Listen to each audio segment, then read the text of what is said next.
Now, I received several reports of rigging or stuffing of votes into ballot boxes concerning the Nairobi Jubilee Primaries.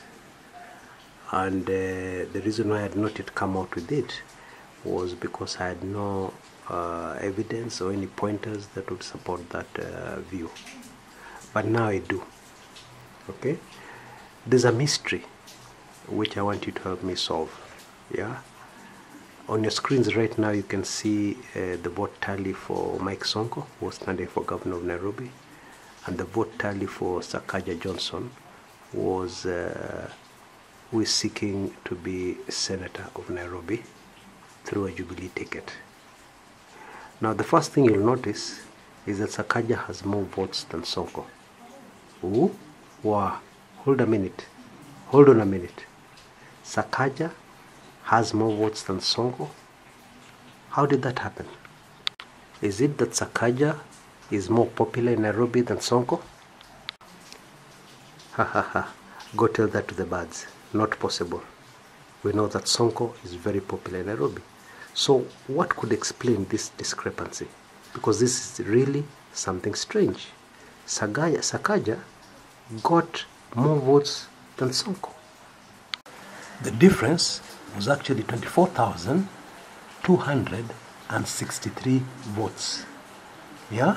In other words, what these figures are telling us is that Sakaja Johnson is 25,263 votes more popular than Mike Sonko in Nairobi. Not possible, not impossible, but very unlikely. Yeah? Not impossible, but very extremely unlikely. There are a few possibilities here, but the most likely logical explanation is that these extra votes were stuffed. Now, don't get me wrong, I'm not saying Sakaja rigged the election. No. You can see he beat his opponent very easily because his opponent was very, very far away. I think 30-something votes. Yeah. So I don't think we'll find the culprit there. The culprit was most likely somebody who was rigging another seat in this election. So what happened? The stuffed votes added to Sakaja's genuine votes to give him that high figure. That is the most logical explanation.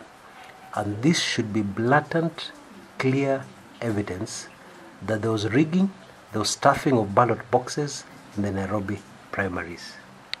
I don't think it affected the overall results, thank God for that. I don't think it affected the winners, yeah, because I've looked at all the results carefully, I've examined all the candidates. It did not affect the general results, except that there's one very suspect parliamentary seat that had a lot of funny things happening, and I suspect that is the source of these extra votes that Sakaja got.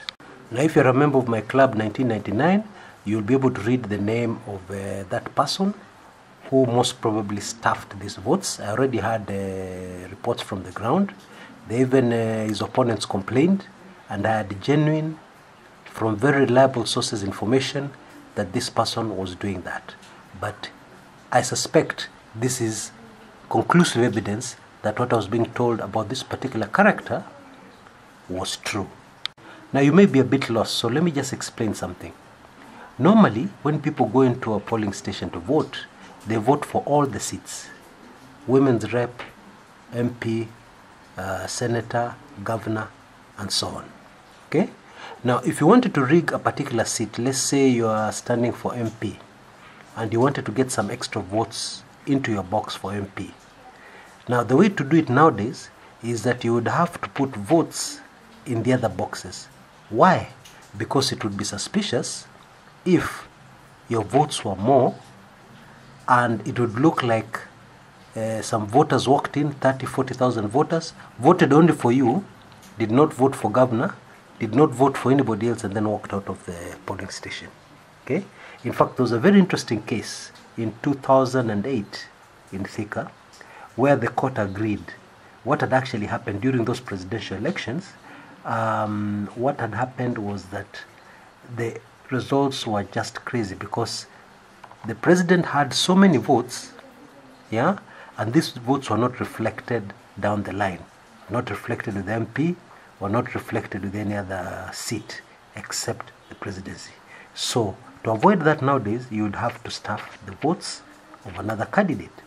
Now, Sakaja was lucky because this other vote rigger decided to place the votes for senator in his box. It's as simple as that. And it's very sad that in this day and age, aged men, old people, experienced people in politics can see no other way than to stuff votes, rig, frustrate the will of the people. It does not matter what party they belong to, because vote riggers are right across the political divide. So let's not make a niche out of this one and say a particular party. Let us remain sober on this one, please. So this is exactly what happened here, and it shows you that if Mike Sonko had not known or had not got an inkling of what was going to happen or what was going to befall him, he would have ended up losing the Nairobi senatorial ticket, Jubilee Party. That is exactly what would have happened. And we can see right in front of us, we have seen today right in front of us how this was going to be done.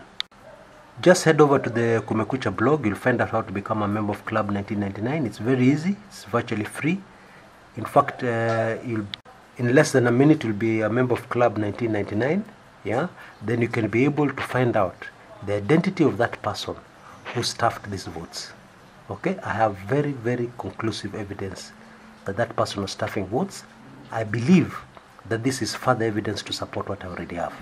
It's all in Club 1999. Thank you very much. This is Chris Kumekucha.